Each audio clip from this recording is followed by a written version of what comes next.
सनातन धर्म प्राचीन होने के साथ साथ वैज्ञानिक भी है। इसमें बताए गए नियमों का संबंध सीधे तौर पर विज्ञान से जुड़ा होता है। हिंदू धर्म में सूर्योदय से लेकर सूर्यास्त के नियम बनाए गए हैं, जिससे व्यक्ति हमेशा स्वस्थ बना रहता है। यदि भोजन के सभी नियमों का पालन किया जाए तो व्यक्ति के जीवन में किसी भी प्रकार का रोग नहीं होता। हिंदू धर्म में अन्न को देवी देवता के समान पूजनीय माना गया है। कोई वस्तु अगर प्रचुर मात्रा में मिले तो व्यक्ति उनका महत्व खो देता है। अगर किसी के पास अधिक धन है तो वो उसका दुरुपयोग करता है। जीवन में प्रेम अधिक हो तो व्यक्ति उसका महत्व खो देता है। ठीक उसी प्रकार अन्न की मात्रा अधिक होने से लोग उसका महत्व खो देता है। इसलिए हमेशा अन्न का आदर सम्मान करना चाहिए। ऐसा करने से माँ अन्नपूर्णा की कृपा से घर का अन्न भंडार कभी खाली नहीं रहता है। शास्त्रों में भोजन को लेकर कई नियम बताए गए हैं। नमस्कार मित्रों, दर्शन चक्र पर आपका स्वागत है।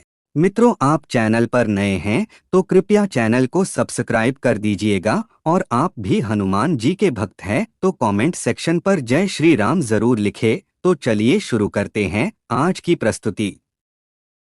शास्त्रों में भोजन को लेकर कई नियम बताए गए हैं, जिसका पालन न करने से व्यक्ति के जीवन में हमेशा दरिद्रता, भूखमरी, रोगी और अशांत बना रहता है। इसलिए भोजन करते समय इन बातों का हमेशा ध्यान रखना चाहिए। भोजन पकाने के नियम। भोजन पकाने वाले व्यक्ति को तन और मन दोनों से पवित्र होना चाहिए। मान्यता है कि प्रसन्न मन और शुद्ध शरीर से पकाया गया भोजन ही परिवार वालों के लिए उपयोगी होता है। साथ ही इस बात का भी ध्यान रखें कि भोजन पकाने वाला स्थान भी साफ सुथरा हो। भोजन करने से पहले अन्न देवता और देवी अन्नपूर्णा की स्तुति करना चाहिए।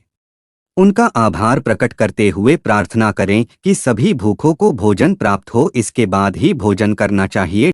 भोजन पकाने की दिशा। वास्तुशास्त्र के अनुसार रसोई घर में खाना पकाते समय दिशा का भी ध्यान रखें। खाना पकाने के लिए पूर्व दिशा की ओर मुख करके भोजन पकाना सबसे उत्तम माना जाता है। इससे घर पर अन्नधन की कमी नहीं होती और घर के लोगों का स्वास्थ्य भी अच्छा रहता है। भोजन करने की दिशा। हमेशा पूर्व और उत्तर दिशा की ओर मुख करके ही भोजन करना चाहिए। कभी भी दक्षिण और पश्चिम दिशा की तरफ मुख करके भोजन नहीं करना चाहिए। ऐसा भोजन कभी नहीं करनी चाहिए। किसी का छोड़ा हुआ भोजन कभी नहीं करना चाहिए और नहीं किसी को देना चाहिए। पशु या कुत्ते का छुआ भोजन, श्राद्ध का निकाला, बासी, मुंह से फूंका भोजन कभी नहीं करना चाहिए। बाल गिरा हुआ भोजन और रजस्वला स्त्री द्वारा परोसा गया भोजन कभी नहीं करना चाहिए। इस तरह भोजन कभी नहीं करनी चाहिए। बहुत से लोग अक्सर कंप्यूटर पर काम करते समय बिस्तर पर ही लेटे हुए भोजन करते हैं। शास्त्रों और विज्ञान भी कहता है कि भोजन कभी भी लेटकर नहीं खानी चाहिए। ऐसा करना स्वास्थ्य के लिए हानिकारक होता है। सनातन धर्म में माना गया है कि ईर्ष्या, भय, क्रोध और लोभ भाव के साथ किया हुआ भोजन कभी भी पचता नहीं है। वहीं भोजन के न पचने पर कई तरह की बीमारियां पैदा हो सकती हैं। सनातन धर्म के अनुसार खाना बीच में नहीं छोड़ना चाहिए। अगर किसी वजह से खाना बीच में छोड़ देते हैं तो दोबारा उसको करने नहीं बैठना चाहिए। इससे पेट में अपच पैदा होती है।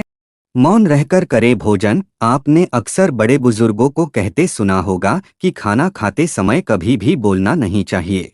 ऐसा करने से खाने पर ध्यान नहीं रहता है, जो सेहत के लिए अच्छा नहीं माना जाता है। जब पति अपनी पत्नी के साथ एक थाली में भोजन करता है तो ऐसे में उसकी बुद्धि भ्रष्ट हो जाती है। पत्नी को छोड़कर उसे किसी और से प्यार नहीं होता। केवल पत्नी से अत्यधिक प्यार करना पति की बुद्धि भ्रष्ट कर सकती है। ऐसा होने पर अच्छे बुरे की पहचान खो देता है, जो एक परिवार के मुखिया के लिए सही नहीं मानी जाती है। इसलिए जरूरी है कि पति पत्नी एक ही थाली में नहीं बल्कि पूरा परिवार एक साथ बैठकर भोजन करने चाहिए। ऐसा करने से परिवार में एकता और प्यार बढ़ता है।